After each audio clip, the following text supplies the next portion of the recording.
이어서 시계열 자료. 시계열 자료는 아까 잠깐 얘기했지만은 여기서는 이제 시간의 추이, 시간의 변화, 옮겨간 거예요. 옮겨간 변화에 따른 추이에 따른 어떤 현상, 특징의 변화를 추적을 해야 돼. 이게 이제 결론으로 이게 잡혀야 되는 거야. 그래서 205쪽, 206쪽을 한번 보자. 206쪽을 보니까 여기서 프랑스에서의 부의 불평등을 보여주고 있죠. 부의 불평등. 그러니까 프랑스에서의 부의 불평등인데, 부의 불평등을 놓고 보면은 지금 어떻게 되어 있냐면은 세모로 되어 있는 거 상위 10%가 차지하는 부의목. 그래서 상위 10%를 보니까 어떻습니까? 1810년대에 약 80%, 1910년대까지 거의 100%란 말이야. 이게 올라갔다 내려갔다 하지만은 전반적으로 100%래, 90% 가까이, 80% 이상, 80% 이상의 부를 차지해요. 프랑스에서 생산되는, 프랑스에서 만들어지는 부의, 전체 부의 80%를 이 정도를 얘네들이 갖고 있는 거예요. 엄청나게 불평등한 거지. 그러다가 어떻게 됐습니까? 1910년에 정점을 찍고, 그 다음에 하락세죠. 어디까지? 1970년대까지. 1970년대까지 이제 하락 경향이 나타나요. 어느 수준까지 떨어졌습니까, 지금?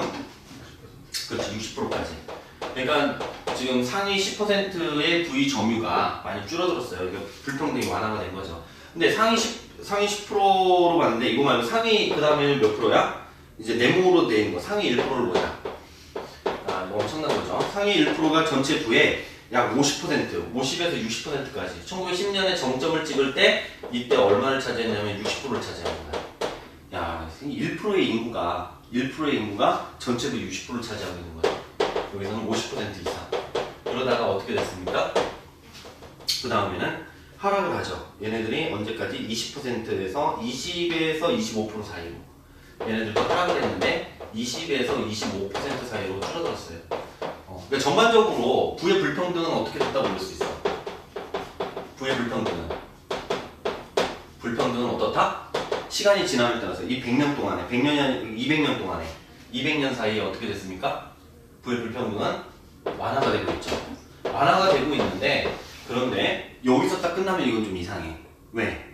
왜냐면은 전체 10% 인구가 60%의 부를 차지하고 있으면 되겠어요? 전체 10%의 인구라면은, 평등한 사회라면 전체 부의 몇 프로를 가지고 있어야 되겠어? 10%만 갖고 있어야 되는 거지. 그치? 얘네들도 1%가 20에서 25%의 부, 자기 인구 비율 대비 20배에서 25배를 가지고 있단 말이야. 엄청 불평등이 완화가 되기는 했으나 어떻다? 여전히 불평등이 심하다, 이렇게 얘기할 수 있죠. 그치? 여기까지 나와야 되는 거야.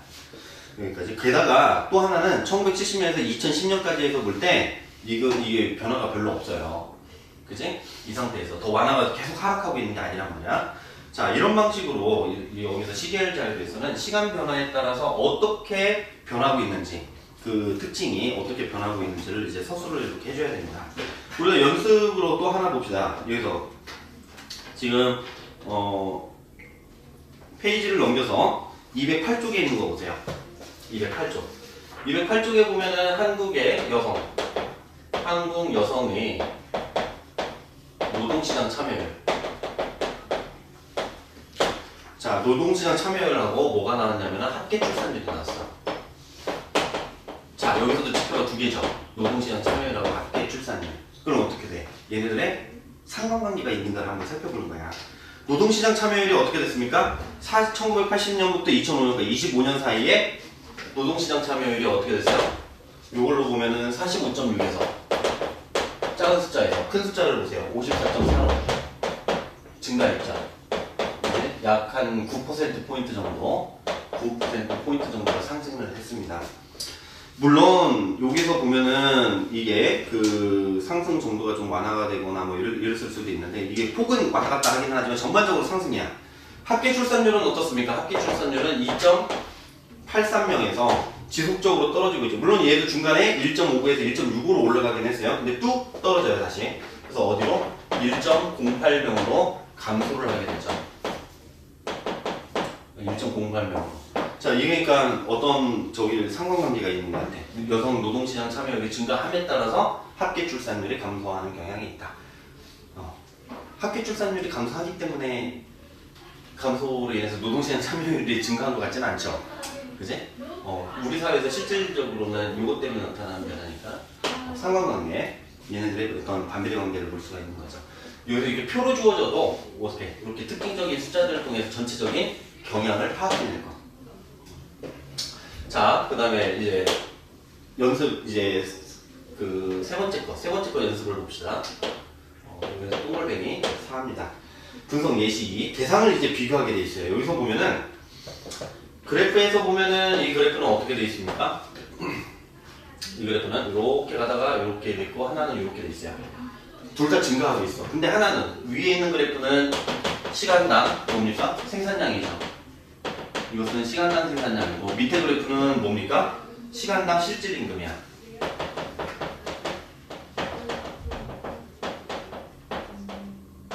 실질임금. 자, 여기서 보면은 얘네들이 갈라지는 시점이 대략 어디냐면 1973년 4년 요쯤 되는 것 같아. 여기가 또는 이제 74년 요쯤 되는 것 같습니다.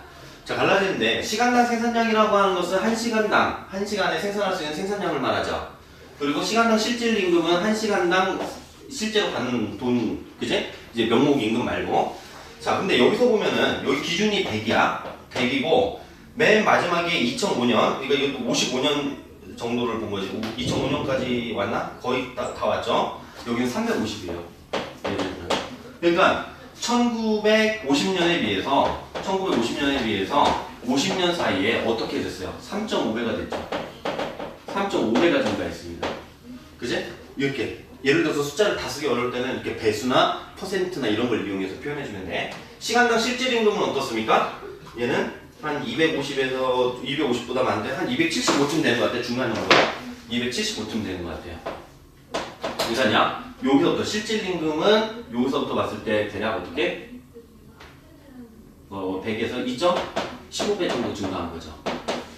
그러니까 전반적으로 볼 때 전반적인 경향은 둘 다 상승하고 있는데 얘네들은 둘을 비교하게끔 두 개를 준 거야. 항목을, 이거 대상을. 그제? 그러니까 뭘 어떻게 할 수 있어요? 얘네들이 거의 유사하게 증가를 하다가 1973, 4년 이후로 1970년대 중반 이후로 어떻게 됐다? 시간당 생산량의 증가 속도가 더 빠른 거지. 그지? 그래프에서 중요한 것은 그래프에서 이렇게 나왔을 때는 기울기가 되게 중요해. 기울기가. 이게 증가 속도지. 증가율. 그지? 3.5배 이렇게 얘기했을 때 증가 속도가 얘가 더 빠른 거예요. 이해되지? 자, 그러면은 시간당 생산량에 대해서 시간당 생산량이 증가하는 만큼 시간당 실질임금은 증가하지 못했다는 게 결론이 나오는 거야. 이게 자료 분석이야. 이게 연세대학교 2009학년도 정시 문제인데 여기에서 이제 물론 자료가 2개가 더 있었어요. 당시에는. 요거 만약에 왜 이런 현상이 나타나는 거 설명한다면 어떤 설명을 할 수 있어요? 임금을 착취했거나, 그지? 그러니까 임금을 그만큼 안 줬거나, 아니면은 이때는 임금이 기여한 바만큼, 그러니까 노동자들이 기여를 한 만큼 임금을 지급을 했는데 여기서는 기여하는 게 노동력이 아니라 다른 요소가 들어가 있을 수도 있는 거라. 이건 해석 단계의 경험이지. 그렇게 볼 수가 있어. 이해되니? 근데 일단 여기서 보면은 시간당 생산량의 증가 속도를 시간당 실질임금의 증가 속도가 따라가지를 못하고 있다는 거예요. 거기까지가 딱 분석이야. 이해되지? 문제는 이제 해석으로 문제가 나왔었던 거고. 오케이? 이런 방식으로 해서 이제 시계열 자료를 우리가 볼 수가 있을 겁니다. 자, 그 다음에 자료가